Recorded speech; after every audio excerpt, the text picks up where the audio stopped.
सोच छोटी हो तो पूरा जिंदगी तुम्हारी छोटी लगती है, पर जिसकी सोच लिमिटलेस हो तो उसको पूरा दुनिया याद रखती है। क्योंकि एक क्रिएटिव माइंड नया आइडिया ही नहीं बनाते, वो एक नया रास्ता बनाता है और अपने लाइफ में कुछ इतिहास लिखने का काम करता है। अगर तुम्हारी सोच अलग है तो तुम्हें दुनिया समझने में टाइम लेगी, लेकिन याद रखना दुनिया उसी को याद करती है जिसका सोच सबसे अलग हो और उसका करने का तरीका कुछ अलग हो, वो भी नया तरीका हो। नहीं कि लोग क्या करते हैं पुराने ही अंदाज में लेकर आ गए। नहीं, तुम जब भी अपना एंट्री करो एक नए धमाके के साथ एंट्री करो और लोग देख कर चौंधिया जाए कि भाई ये कैसे हो गया। तो अपनी क्रिएटिविटी को दबाओ मत, उसे यूज करो, एक्सप्लोर करो और अपने लाइफ में ऐसा इंसान बनो कि लोग तुम्हें पाना पर लिख कर रखे कि भाई वो ऐसा इंसान था।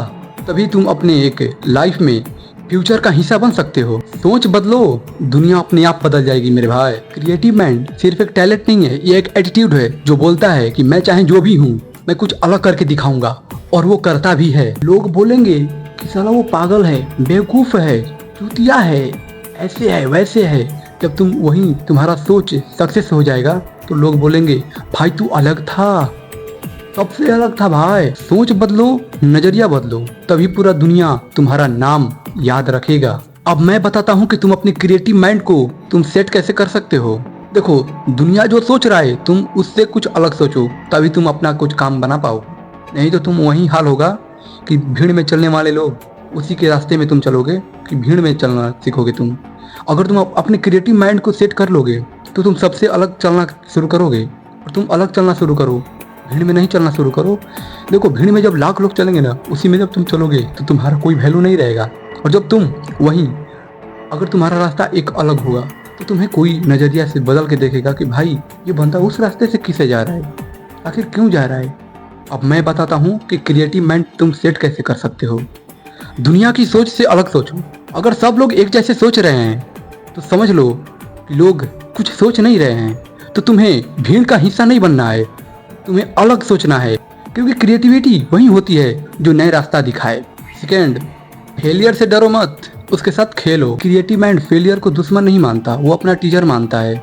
और हर बार जब लोग बोलते हैं कि तुमसे नहीं हो सकता, तो एक क्रिएटिव माइंड बोलता है कि तुम बस देखते जा, मैं करके दिखाऊंगा और ये मेरे बस की बात है, बस तू देखते जा। थर्ड, एक्सपेरिमेंट कर, डर मत। क्रिएटिव लोग डरते नहीं, वो हर बार कुछ नया तरीका ढूंढते हैं। कोई नया आइडिया, कोई नया बिजनेस या कोई नया आर्ट या कोई नया टेक्नोलॉजी हो। अगर तुम छुप जाओगे तो तुम्हें दुनिया भूल जाएगी। एक बात याद रखना, जो दिखता है वही बिकता है। ये दुनिया सिर्फ दो तरह के लोगों को याद रखती है, एक जो दुनिया के हिसाब से चलता है और दूसरा जो दुनिया का हिसाब बदल देता है। अब तुम्हें डिसाइड करना है कि तुम्हें भीड़ का हिस्सा बनना है या तुम्हारा अलग रास्ता हो और तुम्हें उस पर चलना है। देख भाई, क्रिएटिव माइंड का कोई लिमिट नहीं होता।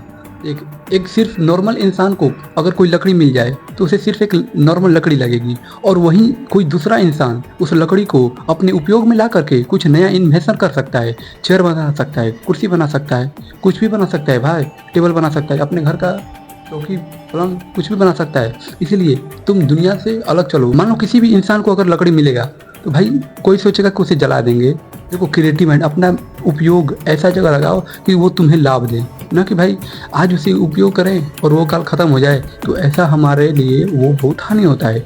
तो मेरा मानना ये है कि तुम वैसा चीज़ को इन्वेस्टमेंट करो कि जो तुम्हारे आने वाली पीढ़ी के लिए बढ़िया साबित हो, ना कि साबित कर दिए और कल जाकर वो काम बहुत गलत हो जाए। तो भाई वो हम क्यों करेंगे। हमें दुनिया को आगे लेकर चलना है, दुनिया से अलग सोचना है, तो तुमको दुनिया याद रखेगी। नहीं तो तुम्हें दुनिया उसी में भीड़ के साथ तुम्हें लपेट देगी और तुम वहीं पर रह जाओगे। इसीलिए इस क्रिएटिविटी की दुनिया में कुछ इम्पॉसिबल नाम का चीज़ होता ही नहीं है भाई, सब पॉसिबल है। बस तुम एक बार सोच कर देखो, अपने माइंड को ऐसा निर्धारित गोल पर फोकस करो ना कि मुझे अपने माइंड को ऐसा जगह सेट करना है कि मैं कुछ नया करूँगा, दुनिया वालों से हट के करूँगा, तभी हमको दुनिया याद रखेगी। आज APJ Abdul Kalam, Elon Musk, मतलब टाटा, अंबानी, बिरला, ये सब ऐसे नहीं बने हैं, उनका माइंड सेट अलग है। लोग क्या कहेंगे ये तुम भूल जाओ, क्योंकि जब तुम कुछ नया सोचना शुरू करोगे तो तुम्हें लोग बार बार बोलेंगे कि ये पॉसिबल नहीं है। और देखियो, क्रिएटिव माइंड का माइंड सेट वही होता है जो वही लोग बोलता है कि मैं ये कर सकता हूँ, ये ना पॉसिबल चीज़ को मैं पॉसिबल करके दिखाऊंगा, और तुम यहीं पर हो, मैं तुम्हें पॉसिबल करके तुम्हारे चेहरे के सामने फेंक कर दिखाऊंगा कि ये पॉसिबल है भाई, मैं कर सकता हूँ। और ये जिगरा उसी लोगों में होता है जो लोग बोलता है कि मैं ही क्रिएटिव माइंड हूँ और मेरे अंदर क्रिएटिव माइंड है और मैं दुनिया को अपने बल पर लेकर चलने वाला हूँ।